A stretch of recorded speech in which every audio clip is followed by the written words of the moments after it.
My friends, let us come together for a moment of deep honesty, not honesty with the world, not honesty with the mind, but honesty with the self. For every one of us knows the experience of anxiety not as an occasional visitor, but as something the human mind believes it must endure, protect against, and somehow learn to escape. And yet, I would like you to understand at the outset that anxiety is not caused by the world, nor by conditions, nor by the actions of others. Anxiety has no source in circumstance. It is born only of one thing: the belief that your life, your safety, your well-being, your future exist outside of your own consciousness. When we imagine that our security lies in money, we fear when money shifts. When we imagine it lies in the body, we tremble when the body changes. When we believe it lies in the approval of others, we become restless when their moods or judgments waver. And so the human mind spends its days chasing safety in that which cannot be stable, cannot be permanent, and cannot provide what it promises. In this way, anxiety is not a sign of spiritual weakness. It is simply the natural result of seeking life where life does not live. I say to you, therefore, that the first great realization of our time together is this: anxiety is the shadow that appears the moment we forget the kingdom within.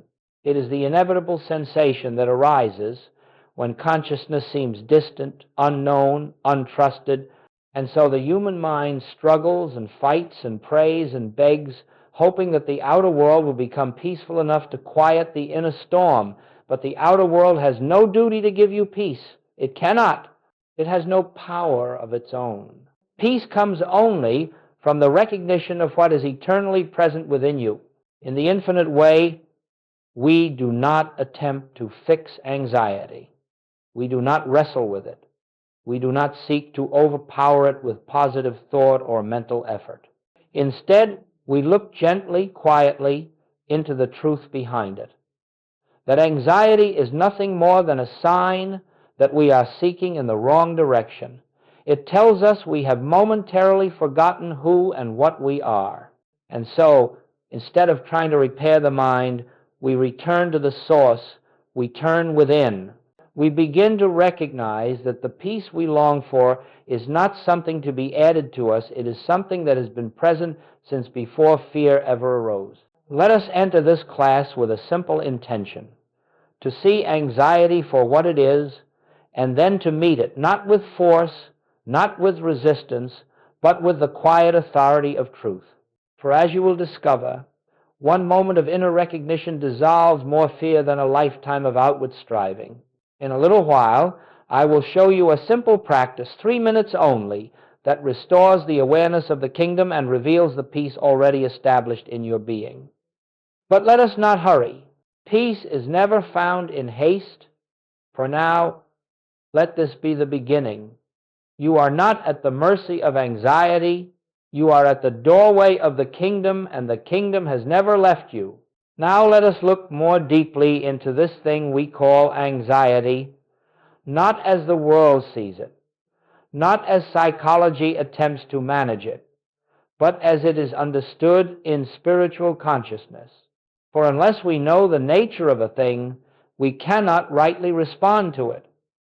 The world tells you that anxiety is personal, that it belongs to you, arises from you, and must be corrected by you. But I say to you, anxiety is not personal, it is not individual, and it has no inherent connection to your identity. Anxiety is a universal suggestion, a passing influence upon the human mind when it believes itself separate from its source. In the infinite way, we recognize this. There is no individual mind apart from God's mind. There is only one consciousness, one presence, one life. And whenever the appearance of a separate mind arises, whenever there is the sense of I apart, then fear, doubt, and anxiety begin to take form. But they are not born of truth, they are born of illusion. They arise only in the dimming of the inner light. You may think, but this anxiety feels so real, so powerful. Yes, it appears real.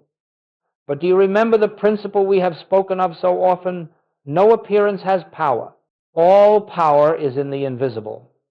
Anxiety, like any appearance, is a shadow cast upon consciousness when one forgets the presence of the infinite. It has no substance of its own, no intelligence, no authority. It is not a message from God, nor a sign of danger. It is simply the whisper of the mortal sense. And so we do not struggle with anxiety. We do not condemn it. We do not attempt to cure it by rearranging the outer world. We do not say, if only this condition would change, I would no longer fear. For that is to give power to the very thing that has no power. That is to feed the illusion. Let us understand something vital. Anxiety is not your failing. Anxiety is the mind's attempt to survive without the awareness of God. It cannot succeed. It was never meant to.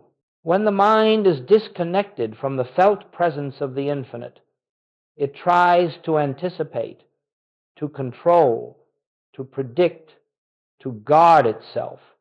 This is the origin of restlessness, of tension, of worry. The mind fears because it believes it is alone. It fears because it thinks it must protect an existence separate from God. But you are not separate. You are not divided from your source. You are not living as an isolated being struggling through a dangerous world. You are living as consciousness itself, and consciousness is neither anxious nor afraid. When you begin to see anxiety not as a personal condition, but as the effect of temporary forgetfulness, then already it begins to lose its hold. When you realize that anxiety is nothing more than the mind operating without the awareness of its foundation, you stop fighting it, you stop diagnosing it, you stop condemning yourself for it. Instead, you remember the one simple truth that dissolves fear. God is the life of me. The presence of God is my consciousness.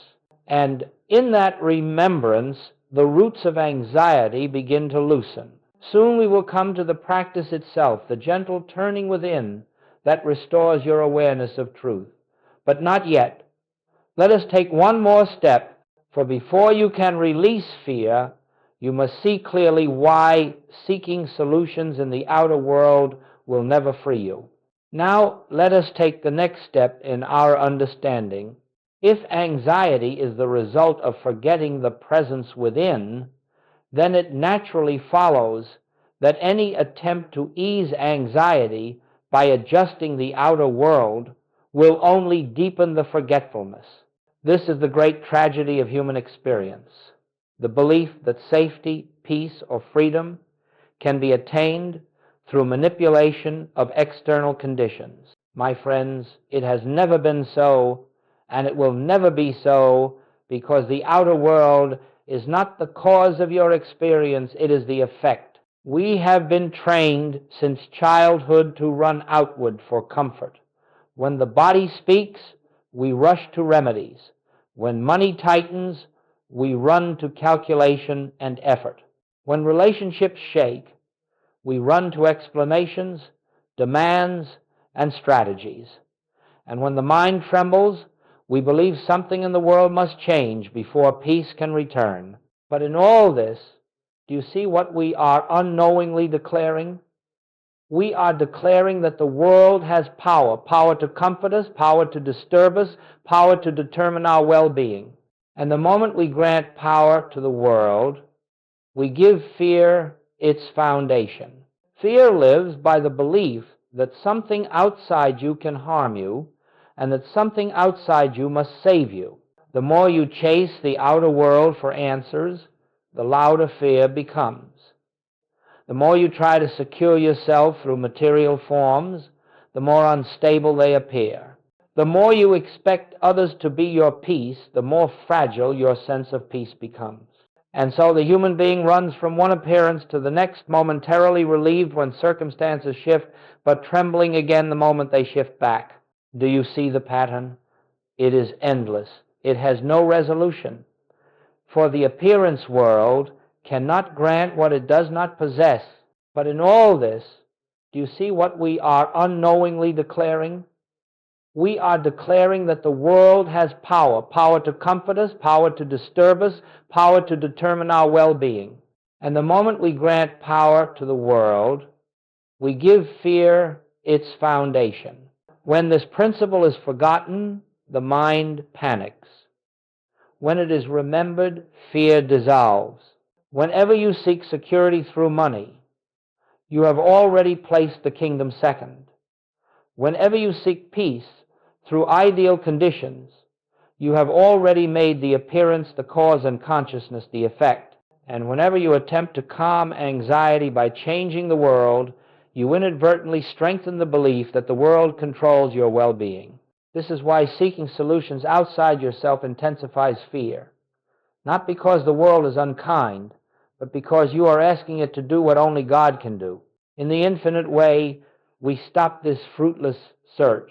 We stop trying to rearrange the shadows. We stop giving power to the unstable. Instead, we turn in humility, in trust, in quiet recognition to the only place where peace exists, the kingdom within. And when you understand this principle, even intellectually at first, the heart begins to soften. Fear loosens its grip, for you realize you have been looking in the wrong direction, not sinfully, not foolishly, but ignorantly, under the belief that the outer world contains your good. But your good is not in the world. Your good is in your consciousness. Soon we will enter the 3-minute practice that returns you to this inner sanctuary. But before we do, let us understand clearly what the kingdom is, what peace actually is, so that when you turn within, you know precisely what you are recognizing.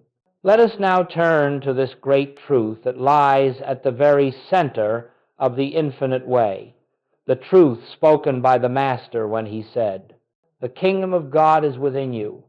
These words have been repeated for 2,000 years, and yet their meaning has been almost entirely overlooked, not because they are obscure, but because the human mind insists on searching everywhere except where the truth is. When Jesus spoke of the kingdom, he was not referring to a future heaven, nor to a realm reached after death, nor to a place reserved for the virtuous. He spoke of a state of consciousness, a living presence, an inner atmosphere in which all fear is dissolved because no separation is known there. He spoke of the very essence of your being, spirit, awareness, life itself. Now hear me well. The kingdom is not something you will enter. It is something you are already living in, even when you do not recognize it. Peace is not something to acquire. Peace is not something to achieve. Peace is not something to create through practice, discipline, or mental effort. Peace is the nature of the kingdom, and the kingdom is the nature of your being. When you feel anxiety, you are not lacking peace. You are simply unaware of the peace that is already present. This is why the outer world cannot give you peace.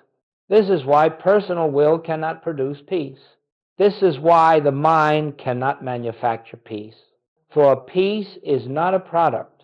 Peace is presence. Peace is the revelation of what eternally is. In the infinite way, we do not work to bring peace into being. We work to remove the belief that peace is absent. We do not practice to add anything to ourselves. We practice to become still enough to see what has been true from the beginning. There is a vast difference between seeking peace and recognizing peace.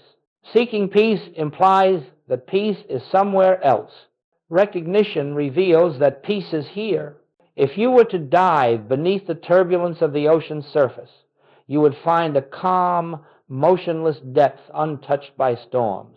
In the same way, beneath the surface agitation of the mind, there is a depth of presence, quiet, eternal, undisturbed. This depth is the kingdom. And when you touch it, even for a moment, Anxiety loses all authority. Therefore, the purpose of the 3-minute practice is not to change your emotions, nor to silence your thoughts, nor to manipulate your state. Its purpose is to bring you into conscious contact with this inner depth, this invisible presence, this kingdom that is the only reality of your being. When you turn within, even for a brief moment, you do not create anything. You uncover, you unveil, you step back into the awareness of what has always been yours. The kingdom is not a mystical concept. It is the living presence of God within you. It is the stillness that preceded your first breath, that remains with you now, and that will be with you when the body falls away. It is the one truth that cannot change. And when your attention returns to it, peace flows naturally, effortlessly, because peace is the atmosphere of the divine. Now that you understand where peace truly lives, we are ready to enter the practice that restores your awareness of it. But we must approach this practice quietly, reverently, knowing that we are not attempting to make something happen, but allowing something already present to reveal itself. And so now, let us move gently into the heart of our work, the 3-minute turning within, the simple recognition that dissolves fear by awakening you to the kingdom. And now, my friends, let us come to the heart of this work, not a method, not a ritual, but a quiet inner turning that restores you to the awareness of the kingdom. I call it a practice only because the mind understands that word. But let us be very clear. This is not a technique for producing peace. It is simply the recognition of peace already established within you. Nothing will be added, nothing will be taken away. You are merely becoming aware of what has eternally been true. This entire practice may take no more than 3 minutes, yet even in 3 minutes, the consciousness of truth can dissolve an entire lifetime of fear.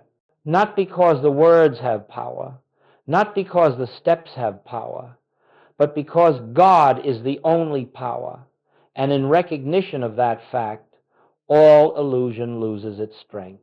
Let us begin gently. Step 1, be still. Sit quietly, wherever you are.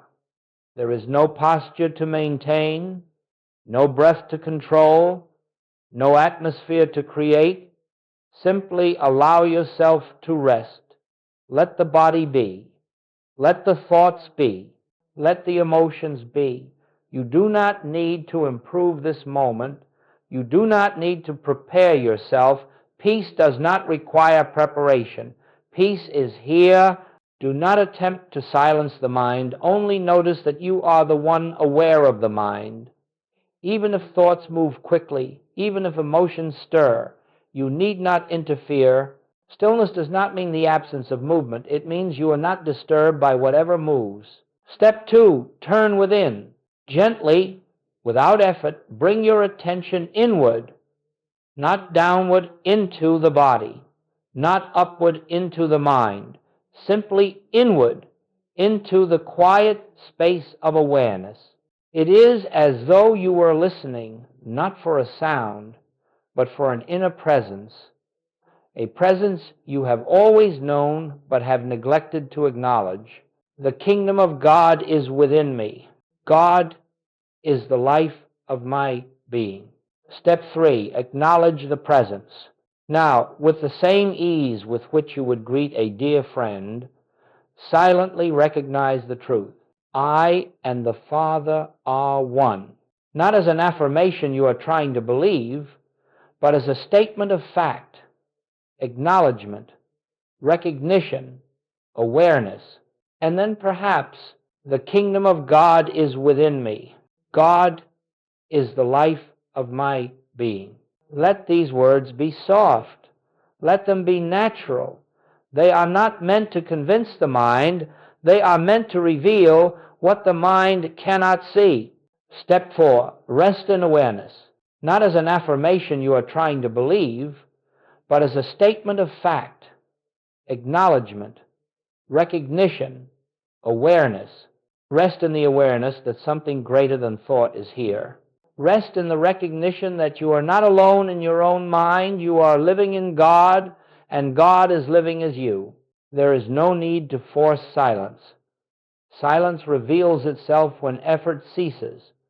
It may come as a sense of peace, or as a subtle warmth, or perhaps as nothing noticeable at all. Do not measure the experience. The presence is not dependent on your feelings. The presence simply is. Step 5, let peace reveal itself. In this quiet recognition, anxiety loses its foundation, for anxiety depends upon your belief in separation. It depends upon your belief that you must protect yourself, defend yourself, secure your future, or heal your own life. But here, in this awareness, you begin to see that there is only one life, and it is not threatened. There is only one presence, and it has no opposite. There is only one power, and it is not fear. This realization need not be dramatic. Often it is gentle, subtle, like the soft rising of dawn, but its effect is profound. And so, for these few minutes, you have done nothing, not mentally, not emotionally, not spiritually. You have merely stepped aside and allowed truth to be what it is. You have remembered the kingdom, and fear cannot survive remembrance. 3 minutes. That is all. But if you truly rest in this recognition, even for a moment, something within you shifts, not because you have accomplished anything, but because you have ceased to stand in the way of what is already true. What's hyphen? Now that you have experienced this inner turning, let us look together at what actually happens in consciousness during these moments. For understanding this will deepen your trust in the practice and allow the transformation to unfold more fully. Now, my friends, let us look gently and clearly at what truly occurs in consciousness during these few minutes of turning within. For if you understand the nature of this inner shift, you will cease to wonder whether the practice is working, and you will begin to trust the invisible activity of the Spirit that operates far deeper than thought or feeling. When you become still, when you turn inward, when you acknowledge the presence, not with effort, not with emotion, but with quiet recognition, something begins to take place that the mind cannot observe and the senses cannot measure. It is not something you do. It is something that is done in you. Let me explain. 1. The sense of a separate self begins to dissolve. In these moments of inner recognition, the belief that you are a solitary being, living apart from God, begins to weaken. You may not notice it at first. It may not feel dramatic. But the subtle tension that arises from trying to live as a self apart starts to fall away. And with it, fear loses its foundation. For all fear is born of separation. All anxiety is the echo of isolation. And isolation is an illusion. When you turn within, you gently step out of that illusion. 2. Fear's authority dwindles because its root is exposed. Fear cannot survive in the presence of truth. It can only survive when you forget who you are. When you acknowledge the kingdom, you are not fighting fear, you are simply remembering reality. In the light of remembrance, fear becomes what it always was, a shadow without substance.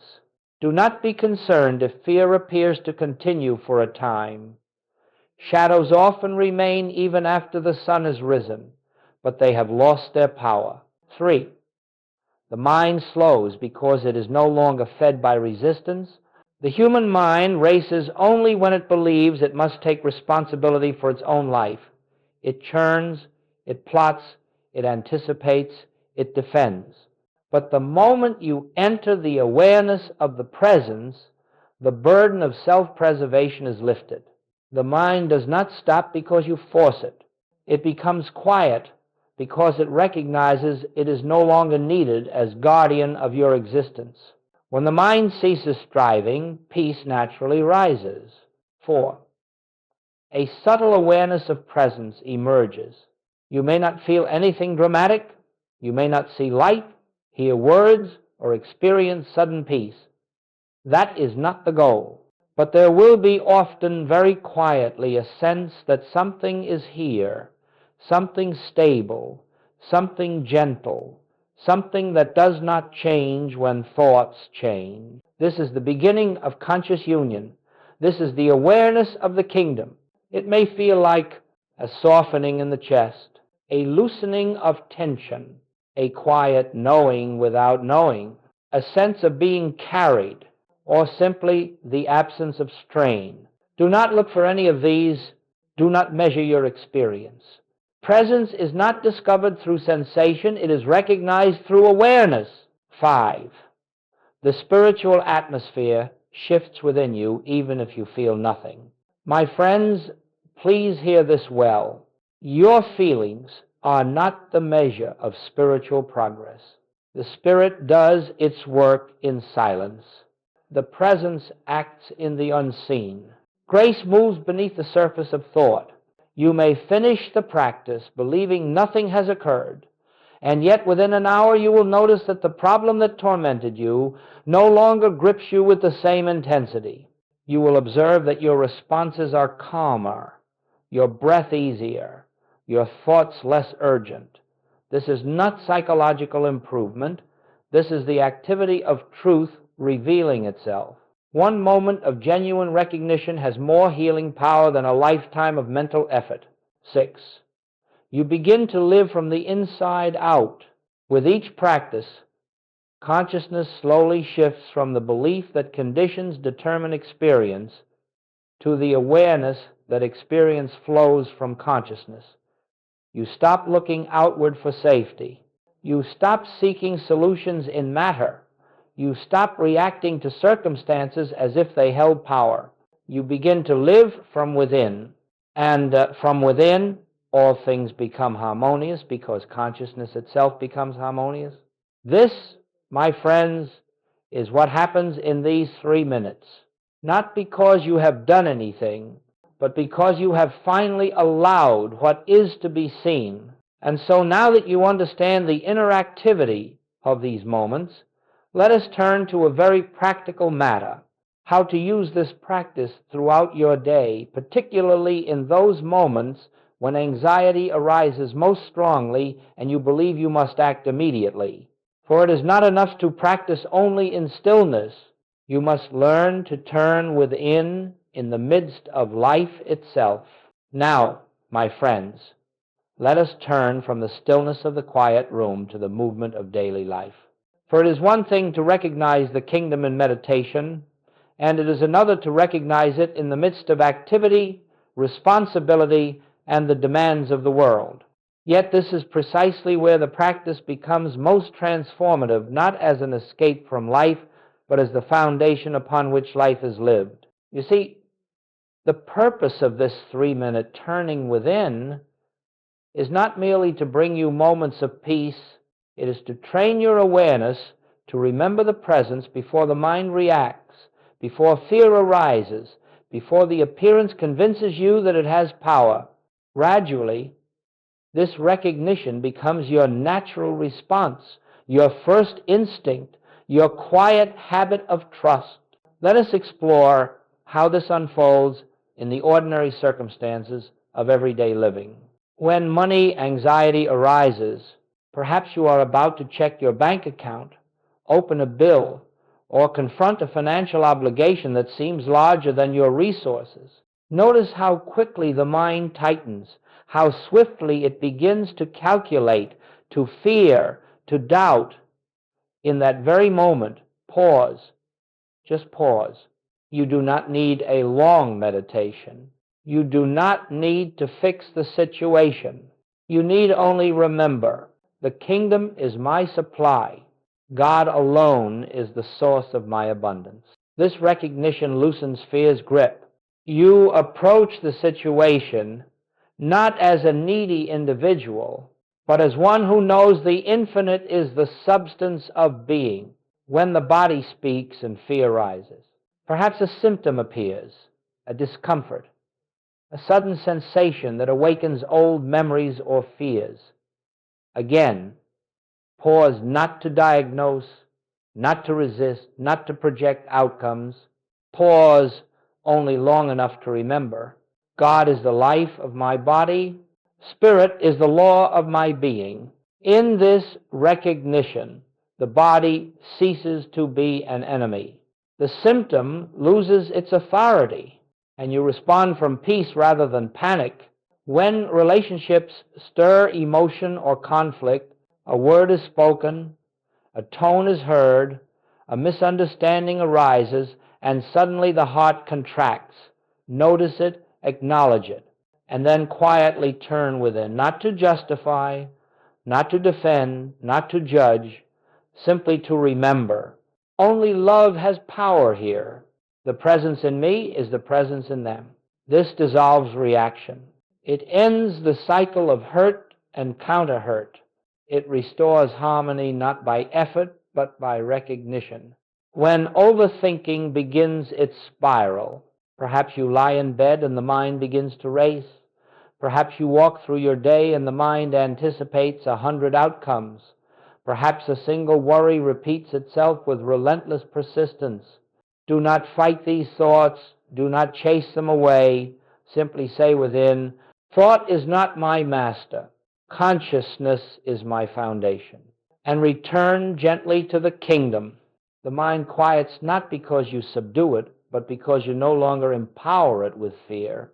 When crisis erupts unexpectedly, life may present moments that feel urgent, overwhelming, or deeply unsettling. A sudden loss, a difficult phone call, an unexpected challenge. In such moments, the natural instinct is to act immediately, but action taken while rooted in fear is seldom wise. So again, pause, if only for a breath, if only for a heartbeat. Turn within long enough to recognize, the presence goes before me. The Father within me doeth the works, and then act from that place. You will find clarity where confusion was, strength where weakness appeared, calm where agitation dominated, divine intelligence guiding instead of human effort striving. This is how the kingdom becomes practical. The 3-minute practice is not separate from life. It is the foundation upon which life is rightly lived. And as you return to this recognition throughout your day, briefly, quietly, sincerely, you begin to discover something extraordinary. You no longer live in the world as one threatened by it. You live through the world as one upheld by God. Fear loses its habit. Anxiety loses its momentum. Peace becomes the natural atmosphere of your consciousness. And now, having learned how to carry this recognition into everyday life, let us look at what begins to unfold when this becomes your consistent practice, not as discipline, but as the way you live, breathe, and respond to the world. And now, my friends, let us consider what begins to unfold, not because you have practiced long hours, not because you have mastered a technique, but simply because you have turned within consistently, quietly, sincerely. For spiritual transformation is never the result of human effort. It is the natural consequence of living in the recognition of truth. You do not make transformation happen, you allow it. Just as a flower opens not through effort, but by yielding to the sun, so does your consciousness unfold when you yield to the presence within. Let us look gently at the changes that arise when this simple turning becomes part of the rhythm of your life. 1.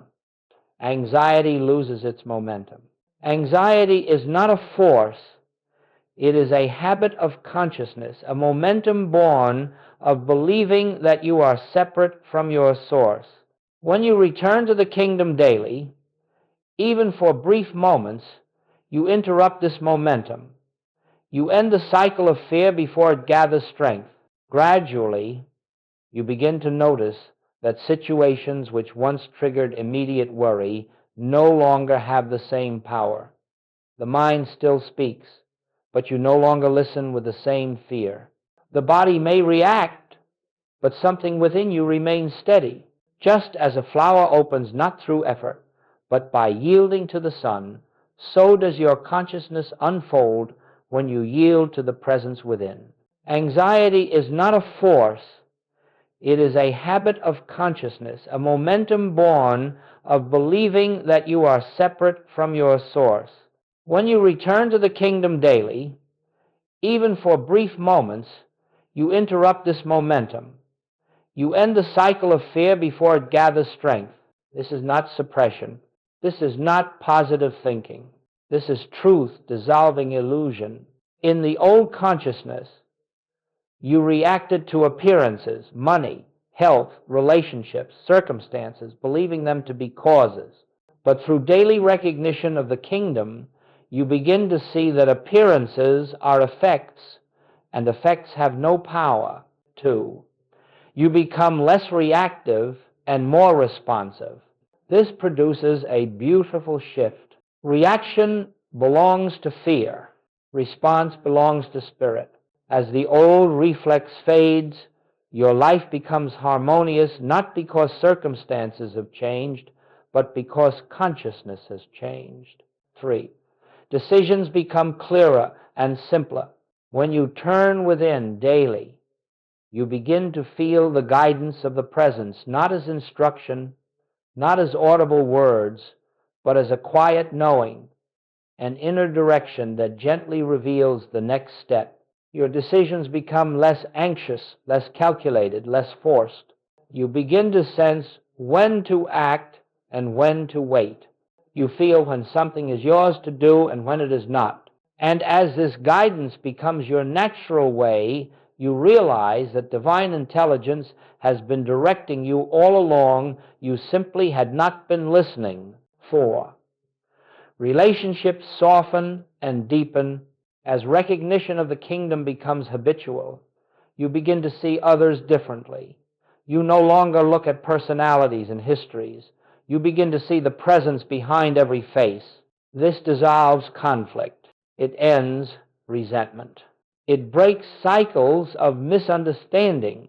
Love is not something you attempt to project.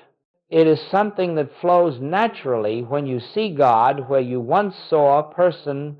Some relationships heal, some transform, some gently fade away. But all become harmonized because your consciousness is harmonized.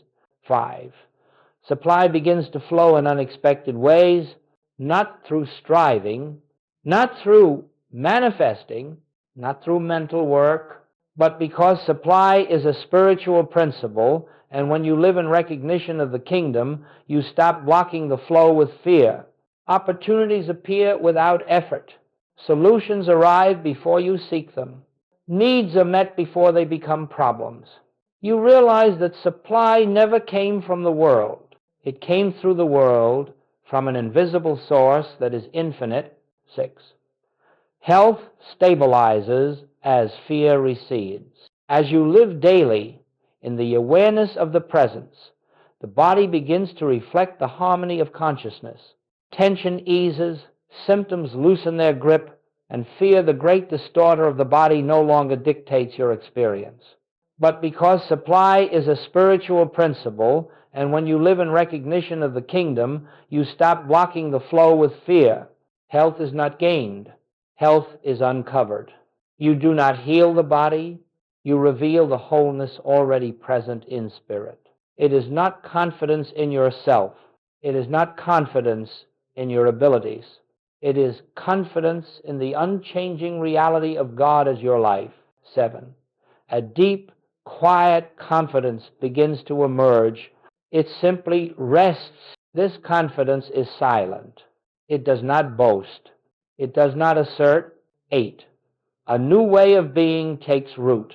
Gradually, almost imperceptibly, you begin to live from the inside out. The world no longer dictates your state of mind. Circumstances no longer define your peace. You move through your days with an inner steadiness a quiet awareness of the presence that accompanies you in every step. It is the confidence of knowing that no matter what appears, the kingdom stands behind it, within it, beneath it, as its only reality. You begin to live, as Joel once described it, as a transparency for God. Nothing dramatic may happen outwardly. No one may see fireworks or miracles, but everything within you shifts. You begin to live the life that was always meant to be lived, a life governed not by the world, but by the kingdom within. You become less concerned with outcomes and more aligned with truth. You cease striving, you cease resisting, you cease fearing. And so, my friends, we come to the close of this conversation, not as a conclusion, but as a soft and continuous invitation. For spiritual realization does not end with a single practice, a single teaching, or a single moment of clarity. It unfolds gently, quietly, day by day, as you return again and again to the kingdom within. Do not imagine that you must hold yourself in some exalted state or maintain a constant sense of peace. That is not necessary. It is enough that you remember. It is enough that you pause. It is enough that you turn within for even a few breaths and acknowledge the presence that has never once left you. This is the essence of the infinite way, not striving for God, not seeking God, not calling upon God, but recognizing that God is already here, already functioning as the very life of your being. Every time you return to this recognition, you loosen the hold of fear. Every time you turn inward, you dissolve another layer of the illusion of separation. Every time you acknowledge the kingdom, you step into the truth that has been your home since before time began. And now that we have seen the transformation that unfolds through this consistent practice, let us turn to the final section, where we bring this journey to its quiet completion. You are not improving the human self. You are remembering the divine self. You are not solving problems. You are recognizing that in the kingdom, no problem has reality. And so I say to you gently, do not evaluate your spiritual progress. Do not measure your experiences. Do not judge your practice. Simply continue.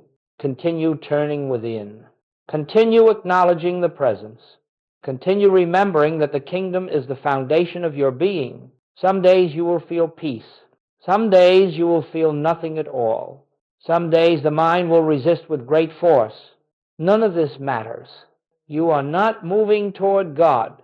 You are awakening to God already present. Every sincere turning, however small, opens the door a little wider. Every moment of recognition allows more light to enter. Every quiet acknowledgement strengthens your awareness of the one who goes before you, walks beside you, and lives as you. For the kingdom is not affected by your emotions. The presence is not diminished by mental noise. Truth is not altered by your temporary states. This is the life the Master lived. This is the way of the infinite. This is your natural inheritance. And so we close, not with a final declaration, but with a simple remembrance.